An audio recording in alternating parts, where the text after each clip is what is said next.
오늘 은혜 받으실 하나님의 말씀은 마태복음 6장 19절에서 24절 말씀입니다. 마태복음 6장 19절에서 24절 말씀을 다 같이 봉독하시겠습니다. 너희를 위하여 보물을 땅에 쌓아두지 말라. 거기는 좀과 동록이 해하며 도둑이 구멍을 뚫고 도둑질하느니라. 오직 너희를 위하여 보물을 하늘에 쌓아두라. 거기는 좀이나 동록이 해하지 못하며 도둑이 구멍을 뚫지도 못하고 도둑질도 못하느니라. 내 보물이 있는 그곳에는 내 마음도 있느니라.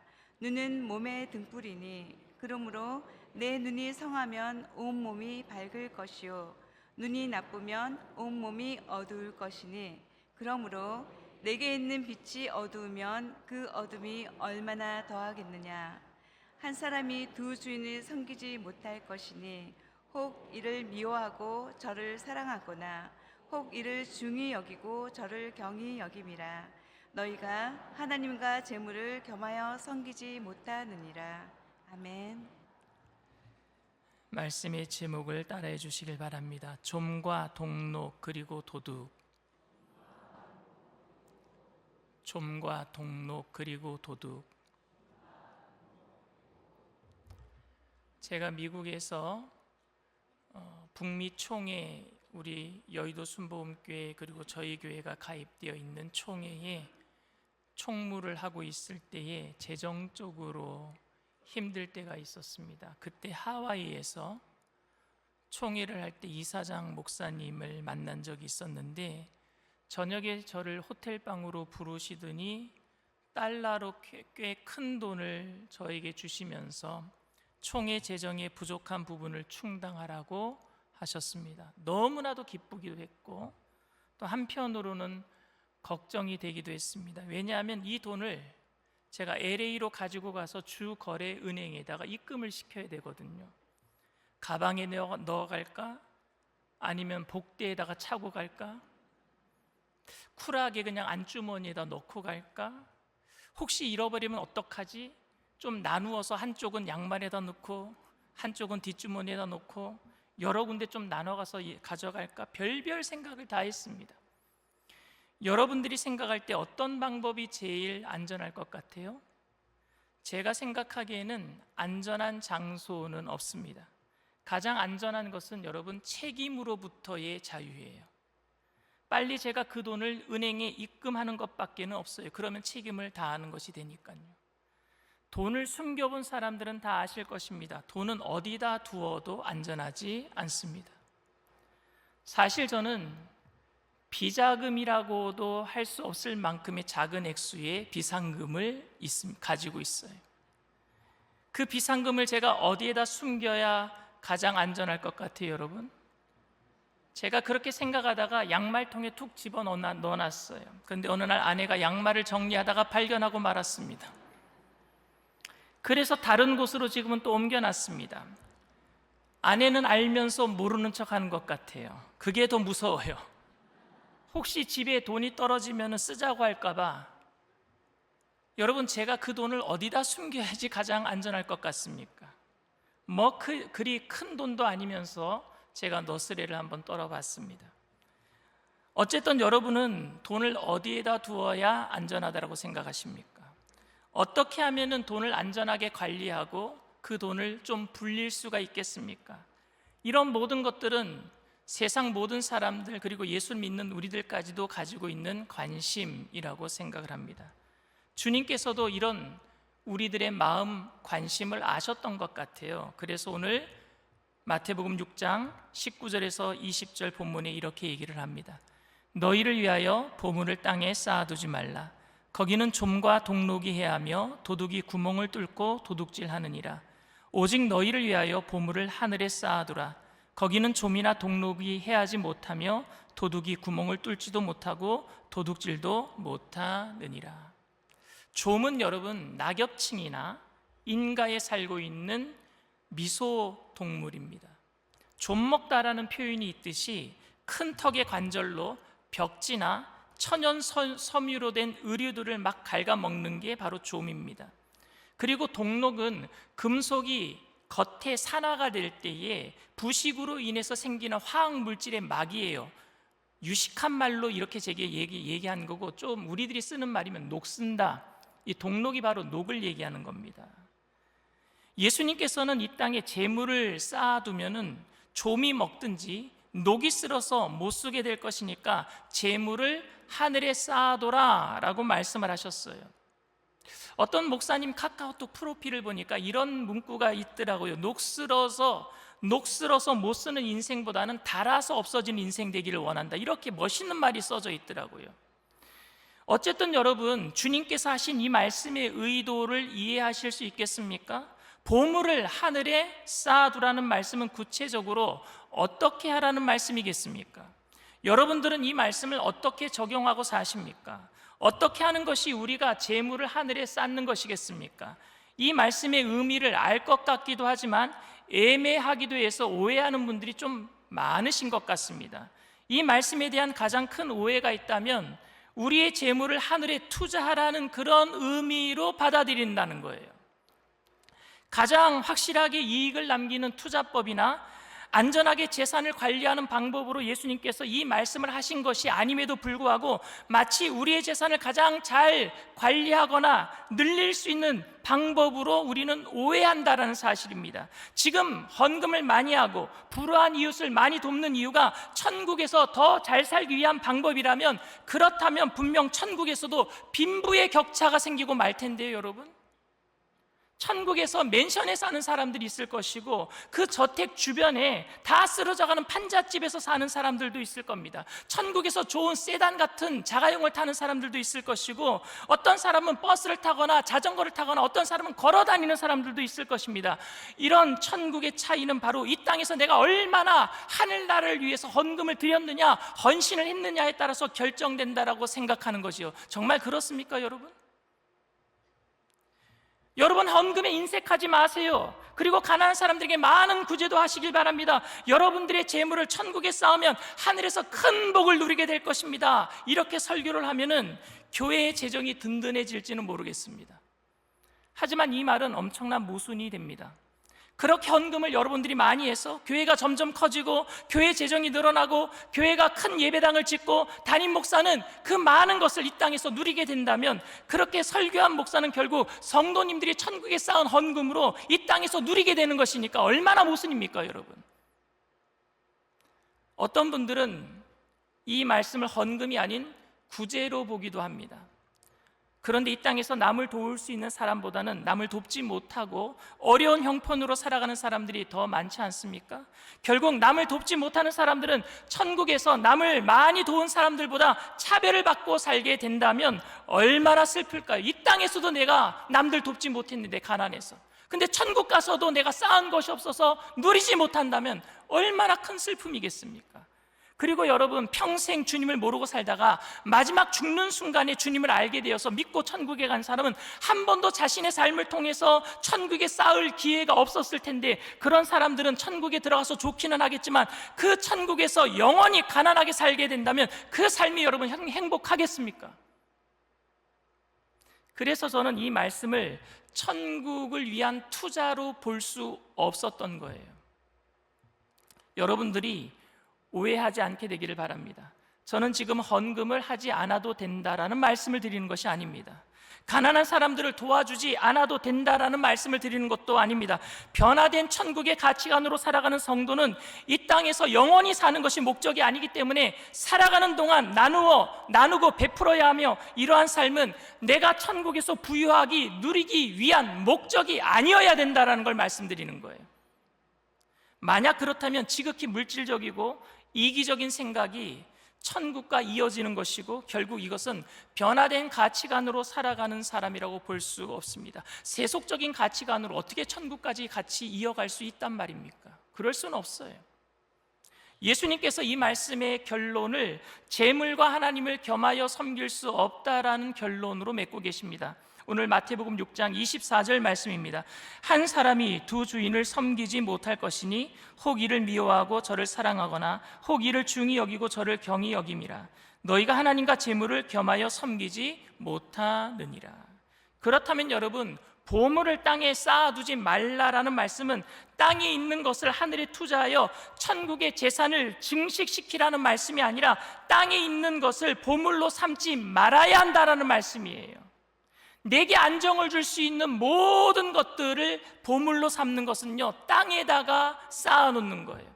내게 안정을 줄 수 있는 모든 것, 이 모든 것들을 재물로 삼는 거죠. 재물과 하나님을 겸하여 섬길 수 없다라고 말할 때 재물이 상징하고 있는 것은 이 땅에 소망을 두고 살아가는 사람들에게 필요한 모든 것들을 바로 재물이라고 얘기하는 거예요. 이 땅에 소망을 두고 살아가는 사람들. 그리고 재물을 섬긴다라는 말은 영생이나 천국이 없다라고 생각하고 이 세상을 살아가는 사람들이 행복과 안정을 위해서 재물을 최고의 가치로 여기고 살아가는 것을 재물을 섬긴다라고 표현하고 있는 거예요. 천국이 마치 없는 것처럼 생각하니까 예수를 믿어도 천국은 내가 가봐야 하는 것이고 천국이 없다고 생각하고 내가 이 땅에서는 무엇을 먹을까 마실까 입을까 염려하고 재물을 많이 쌓아야지, 그런 가치관으로 살아가는 걸 뭐예요? 재물을 섬긴다라고 얘기를 하는 거예요. 사람들이 재물을 원하는 이유 중에 하나가 안전 때문이고요, 또 다른 하나의 이유는요, 쾌락 때문입니다. 안전을 위해서 재물을 모으는 사람들은요, 재물을 쓸 수가 없어요. 내가 이만큼 모아놔도 더 안전하기 위해서 더 모아야 돼, 쓰지 못하고 그냥 재물을 모으기만 합니다. 왜? 안전을 위해서. 그런데 쾌락은요 반대입니다. 쓰는 이유가 뭐냐? 쾌락 때문에. 들어오면 써요. 그러니까 똑같은데 달라요. 재물을 너무너무 사랑해요. 한 사람은 안전을 위해서 모으고 한 사람은요 쾌락을 위해서 씁니다. 방식은 다른데 둘 다 재물을 섬기는 이유입니다. 하나는 안전 때문이고 하나는 쾌락 때문입니다. 근데 여러분들은 어떻습니까? 제가 믿음이 없어서 그런지는 모르겠지만 저는 가끔 불안하고 허전할 때가 있습니다. 그때가 언제냐? 지갑에 돈이 많을 때예요. 물론 돈이 많아서 행복하다는 생각은 들지는 않지만 돈이 많으면 안전하다라는 생각은 들기는 합니다. 은행 창고의 바닥이 보이면 마치 주유등에 불이 들어온 차를 몰고 다니는 것처럼 마음이 불안하고 조마조마하단 말입니다. 그런 상황에서 좀 더 안전하기 위해서 돈을 조금만 더 가지고 있으면 좋겠다라는 생각은 저뿐만이 아니라 여러분들도 다 가지고 계실걸요? 그런데 주님께서는 그런 안정감 때문에 돈을 조금이라도 더 모아두어야 되겠다라고 생각하는 사람들에게 돈을 모아도 안전하지 않다라고 지금 말씀하고 계신 것입니다. 왜냐하면요, 좀이 먹어버리니까요. 도둑이 들기 때문입니다. 주님은 이 말씀을 비유로 말씀하셨어요. 비유로. 주님께서 말씀하신 좀, 동록, 그리고 도둑은요, 재물을 빼앗아가는 것들을 의미하지 않아요, 여러분. 이상하죠? 재물을 빼앗아가는 것으로 우리는 이해를 했는데 좀이나 동록이나 도둑은요, 재물을 빼앗아가는 것이 아닙니다, 여러분. 재물은 있다가도 없는 것이고 없다가도 있는 것이다. 그러니까 천국에 쌓아두어라. 언제 없어질지 모르니까 있을 때마다 천국에 쌓아두어라라는 말이 우리의 경험으로는 맞지 않다는 것을 잘 알 수 있습니다. 이런 말들은요, 보통 가난한 사람들이 하는 말이에요. 가난하기 때문에 돈이 있을 수도 있고 없을 수도 있지요. 돈은 돌아야 하는데 여러분, 그래서 돈이라 그러잖아요. 돈은 돌고 돌아야 되기 때문에. 그래서 돈이라고 하는데 저 같은 사람은요, 돈이 들어오면은요 잘 나가요. 그래서 저는요, 우리나라 경제를 살리는 사람입니다. 저한테 들어오는 돈은 다 나가게 돼 있어요. 그런데 어떤 분에게는요, 돈이 들어가면 안 빠져나가요. 쌓입니다. 그냥 쌓이기만 해요. 돈이 계속 쌓여요. 테슬라의 일론 머스크나 엔비디아의 마이클 창 같은 사람은요, 돈이 안 빠져나가요. 더 쌓여요. 계속 쌓입니다. 그들에게 좀이 들어가서 먹을 거다, 동록이 생겨서 녹이 쓸 거다, 도둑이 와서 빼앗아갈 거다 생각하면 큰 오산입니다. 그들에게는 좀과 동록과 도둑이 없어요.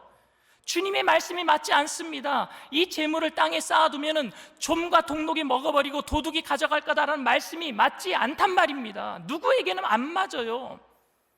아직도 사라지지 않습니다. 마르고 닳도록 써도요, 그 돈은 없어지지 않아요.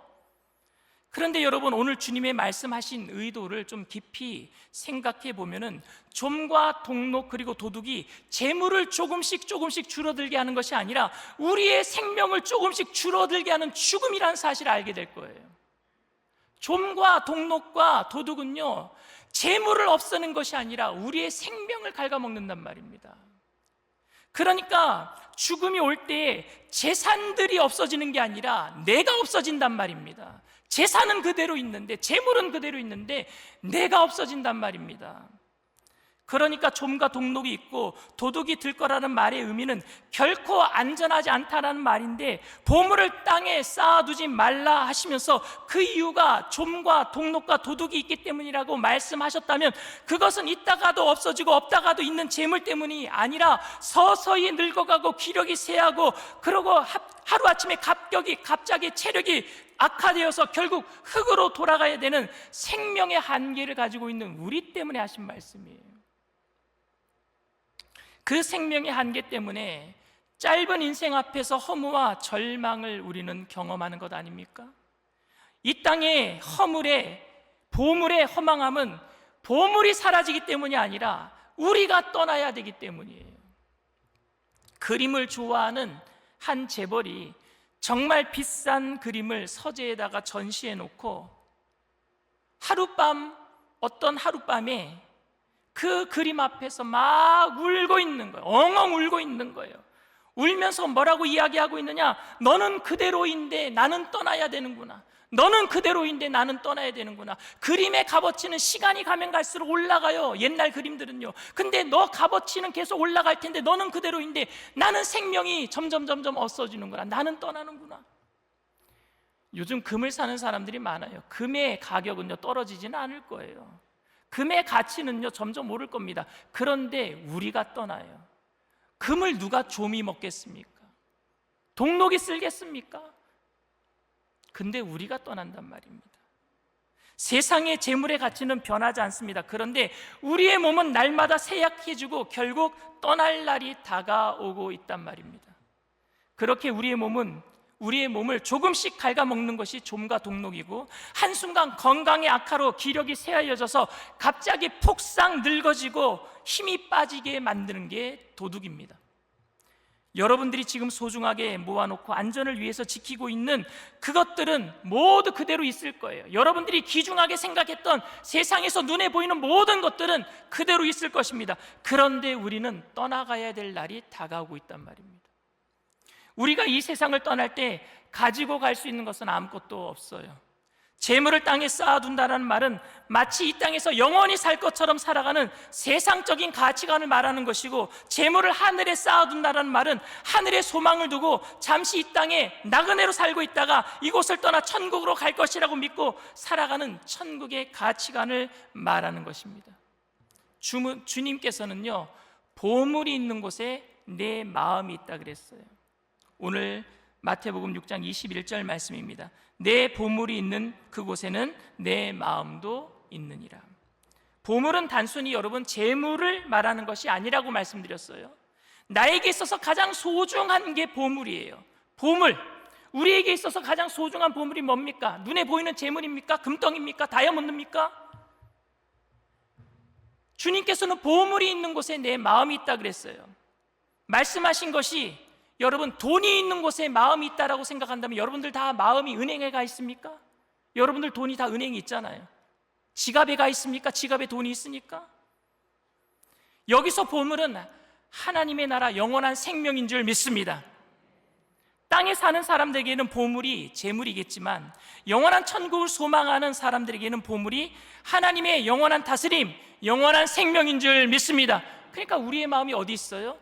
하나님 나라에 가 있는 거예요. 보물, 가장 귀중한 게 하나님 나라니까. 오늘 제가 헌금을 많이 하면 이 땅에서 갑절의 복을 받고 하늘에서도 더 큰 복을 누리게 될 것입니다 라고 설교한다면 여러분들에게 더 큰 위로가 될지는 모르겠습니다. 어차피 이 땅에 사는 동안에 우리가 어떻게 잘 살 수 있는가 하는 것이 궁극적인 관심이기 때문에 그래요. 예수를 믿어도 어떻게 하면 더 잘 살 수 있는가? 어떻게 하면 더 건강하게 살 수 있을까? 어떻게 하면 현명하게 재산을 더 증식할 수 있을까?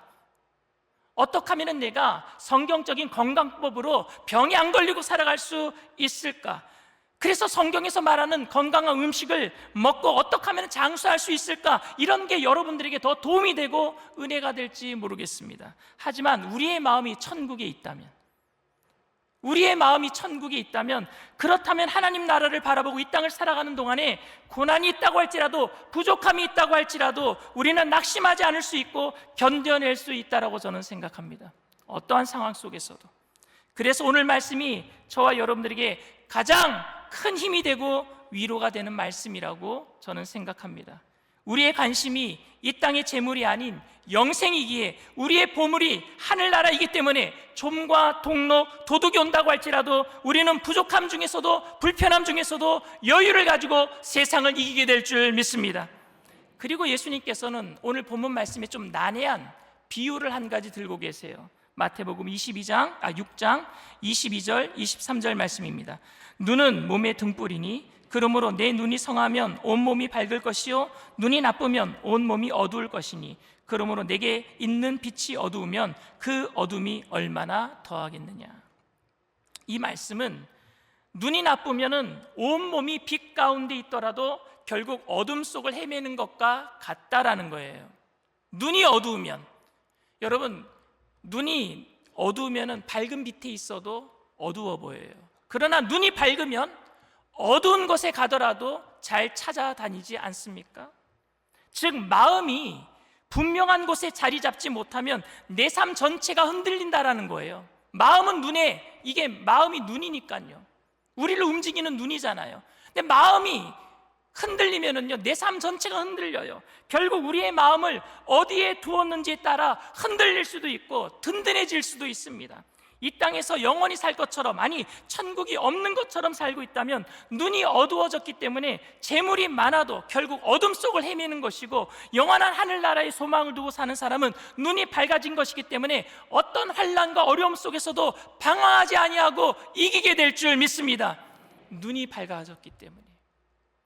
사랑하는 성도 여러분, 오늘 저와 여러분이 깊이 한번 생각해 보기를 원합니다. 우리의 마음은 지금 어디에 있습니까? 정말로 내 마음이 천국을 소망하고 있기는 한 걸까요? 내 마음이 천국을 소망함에도 불구하고 눈에 보이는 것들 때문에 다른 곳에 마음을 지금도 빼앗기고 있지는 않습니까? 예배는 드려도.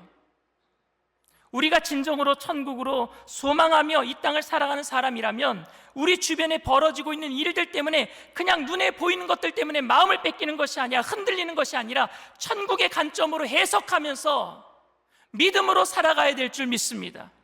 없어도 양보하고 있어도 교만하지 아니하고 사랑하며 살아가는 게, 그게 천국에다가 보화를 쌓는 일이에요.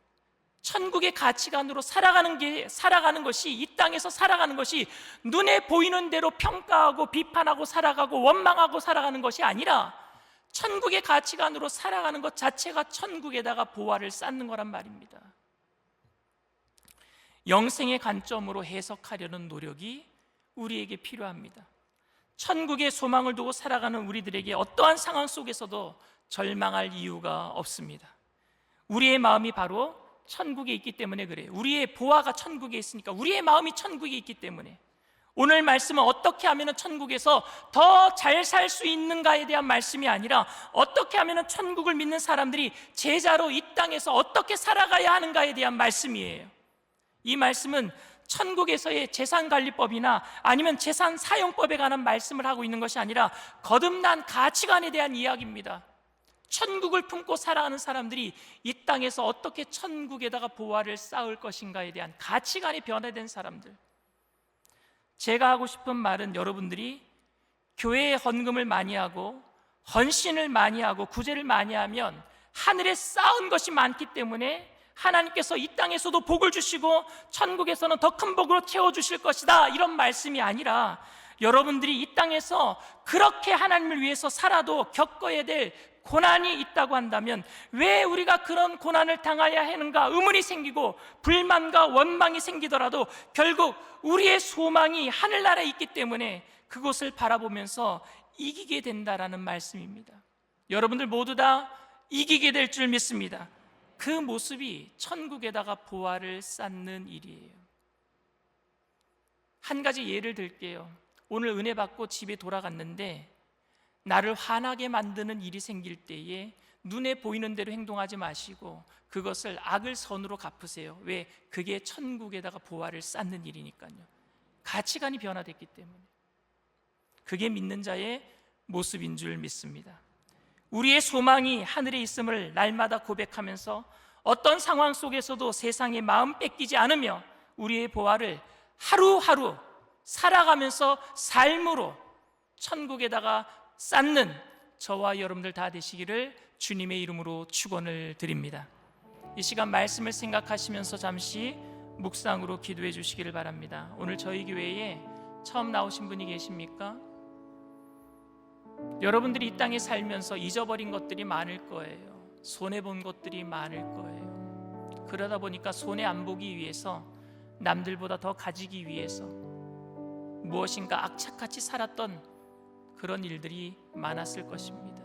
그 안에는 안식도 없고 참 평화도 없습니다. 그 안에는 갈등과 그리고 원망과 불평밖에 없어요. 그런 우리들에게 예수님께서 이 땅에 오셔서 십자가의 보혈로 우리에게 영원한 생명을 거저주신 줄 믿습니다. 그 생명을 내가 믿음으로 받아들이는 거예요. 그리고 믿음으로 받아들인 사람들은 이제 하루하루 삶을 천국에 쌓는 삶을 살아가는 거예요. 나도 이제 이 땅에 눈에 보이는 것으로 쌓아놓고 보이면은 안정하고 안 보이면은 불안해하는 그런 조건적인 삶을 살아가는 것이 아니라 예수님 때문에, 그 영원한 생명 때문에, 조건 때문에 내 마음이 흔들리거나 내 마음이 불편해지는 것이 아니라 예수님 때문에 영원한 기쁨을 누리며 살기를 원합니다 하시는 분들은 믿음을 가지고 그 자리에서 일어나 주시길 바랍니다. 인터넷상에서, TV상에서 예배드리는 그 자리에서도 내가 예수님만으로 영원한 생명을 얻었기 때문에 기쁨으로 살기를 원합니다, 그렇게 결단하시는 분들은 믿음을 가지고 일어나 주시길 바랍니다. 일어나신 분들은 제가 하는 기도를 따라해 주시길 바랍니다. 하나님 아버지, 저는 죄인입니다. 어디에서 와서 왜 살며 어디로 가는지 알지 못하고 방황하며 살았습니다. 저의 죄를 위하여 십자가에서 죽으시고 부활하신 예수님을 제 구주로 모셔드립니다. 저는 하나님의 자녀가 되었습니다. 지금부터 영원토록 주님과 함께 살겠습니다. 예수님의 이름으로 기도드립니다. 아멘. 할렐루야. 여러분들을 진심으로 축복하고 환영합니다. 눈을 들어 주를 바라봅니다. 우리 찬양 드리겠습니다.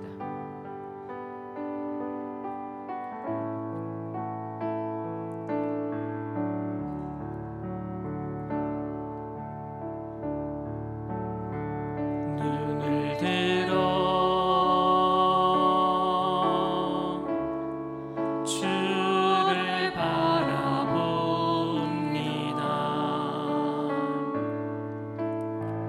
두 손 들어 주를 찬양합니다.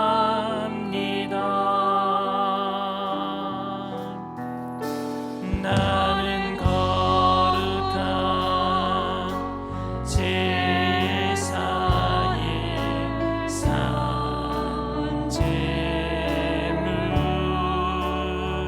주여 나를 받아주시옵소서. 눈을 들어 주를 바라봅니다. 눈을 들어 주를 바라봅니다.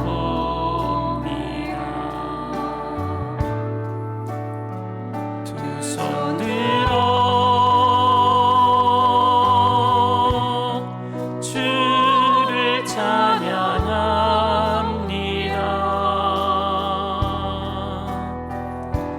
나는 거룩한 제사의 산 제물 주여 나를 받아주시옵소서. 임하소서. 거룩한 주님,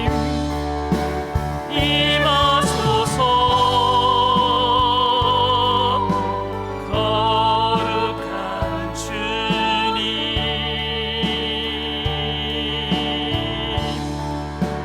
태우소서. 주의 성령의 불로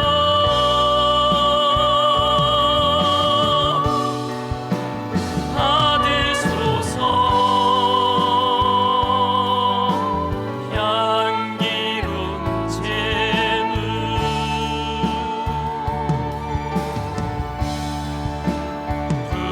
부으소서. 주의 성령의 임하소서. 임하소서. 거룩한 주님,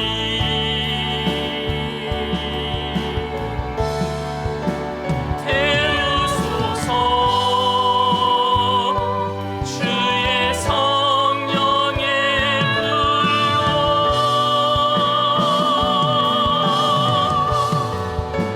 받으소서. 향기로운 제물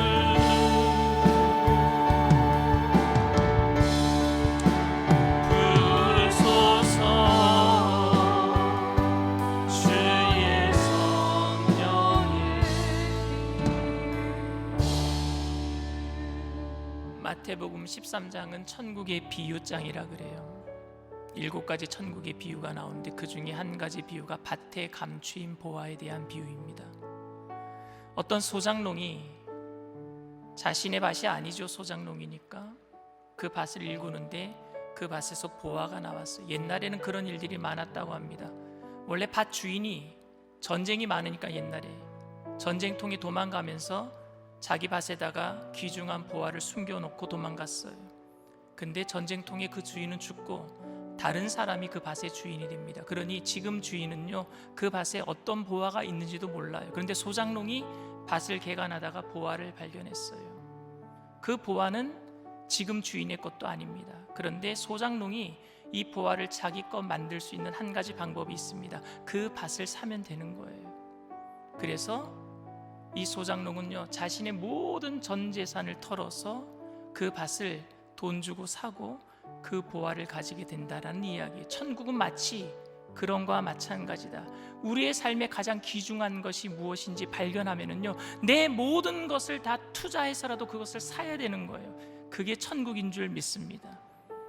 천국이 그렇게 귀중한 것인데 눈에 보이는 것 때문에 마음 뺏기고 원망하고 불평하며 산다면은 그건 천국의 가치관을 가지고 사는 사람들이 아니죠.